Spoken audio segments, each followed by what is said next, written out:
ఇప్పుడు చెప్పు రాము, నీకెంతో డబ్బుంది, కానీ నాకున్నది వెలకట్టలేని అభిమానం, కోట్లతో కొల్లేని కన్నెతనం. నాకు నీ ప్రేమెంత ముఖ్యమో నా శీలం కూడా అంతే ముఖ్యం. అదే ప్రేమతో పవిత్రమైన శరీరాన్ని నీ కానుగా ఇవ్వాలనుకున్నాను. అది నా తప్ప? శబాష్, 100% నీ తప్పు ఏమీ లేదు. నువ్వు మాత్రం పవిత్రంగా ప్రేమించావు, కానీ నా ప్రేమను మాత్రం నమ్మలేదు. నీ శీలాన్ని కాపాడుకోవడానికి ది గ్రేట్ అగ్ని సాక్షి నీ స్నేహితురాలను తెచ్చుకున్నావు. ఏం చెప్పదు. ఎస్, ఇప్పుడు నేను చెప్తాను. డబ్బే ముఖ్యం అనుకున్న మా నాన్నతో ఛాలెంజ్ చేశావు కాబట్టి నువ్వు నాతో హనీమూన్కి వచ్చావు. హనీమూన్కి వచ్చాం కాబట్టి ఇద్దరు ఒకే రూమ్లో ఉండాల్సి వచ్చింది. ఒకే రూమ్లో ఉన్నాం కాబట్టి సమయం చూసుకొని నేను నిన్ను రేప్ చేస్తావు అనుకున్నావు కదా రాము. నువ్వు ఎంతగా ప్రేమించావు, ఎదుటివాడు కూడా అంతగా ప్రేమించాడు అనుకోవాలి. నువ్వు అంత నీచంగా చూసిన తర్వాత నీతో జీవితం గడపడం అనేది జరగని పని. అలాగని నువ్వు లేకుండా నేను బతకలేను. అందుకని చావాలనుకుంటున్నాను.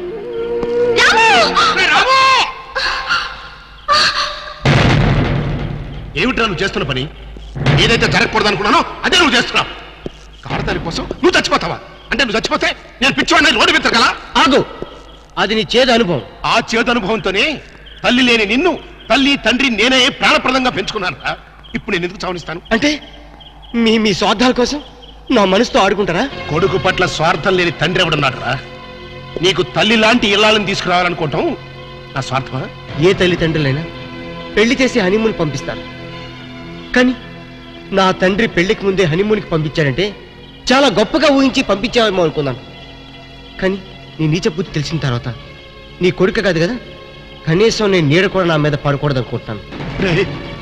నేను నీ అప్ప ఎవరో ప్రేమ కోసం ఊరేసుకుని చచ్చిపోతే వాడి తండ్రి పిచ్చివాడని అనుభవం. ఆ ఊరేసుకుని చచ్చిపోయిన వాడు అసమర్థుడు. కొడుకు మీద ఎంతగానో ప్రేమ ఉండబట్టే ఆ తండ్రి పిచ్చివాడయ్యాడు. అది అలాంటి వాడు జరగాల్సిన శాస్తి కాదు, నీలాంటి తండ్రి జరగాల్సిన శాస్తి. నీ శిక్ష ఏంటో తెలుసా? తండ్రి కళ్ళ ముందే కన్న కొడుకు ఆత్మహత్య చేసుకోవటం. అది ఇప్పుడు జరుగుతుంది. ఆగు. ప్రేమించి పెళ్లి చేసుకోవాలని ఎన్నో కలలు కన్నావు, కానీ ప్రేమిస్తే చచ్చిపోతుందని నువ్వు కలగన్నావు. చూసావప్ప, నీ కళ నిజం అవుతుంది. నీ కళ నిజం అవుతుంది.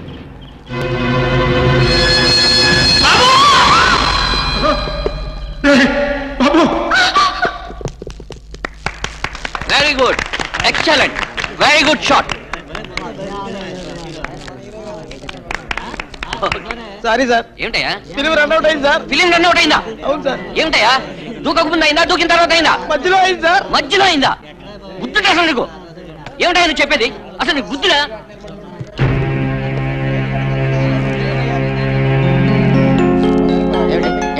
మళ్ళీ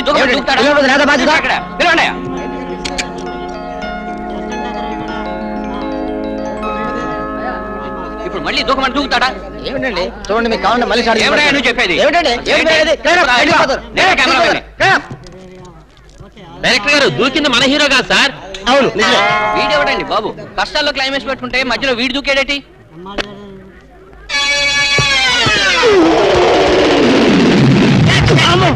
ఏంటి అప్పుడెప్పుడో దూకాడు కదా, ఇప్పుడు వచ్చి పడ్డాడేంటి? ఇంత స్లో మోషనా? మరేంత స్లో మోషనా?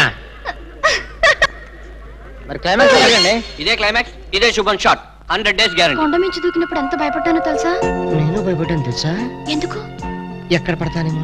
అందుకే గానీ ఒళ్ళో పడ్డా. అయిందా లేదా? అయిందా లేదా? అయిందా లేదా?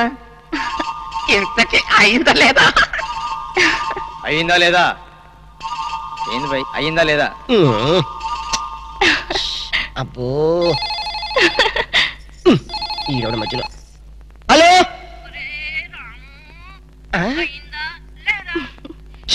ఓసే మనీషా, నిన్నటి వరకు పెళ్ళి అయిందా లేదా అని చెప్పావు.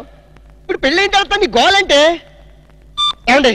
ఈ ముసలాడికి మీరే చెప్పండి, నాకు అయ్యిందా లేదా పెళ్ళి.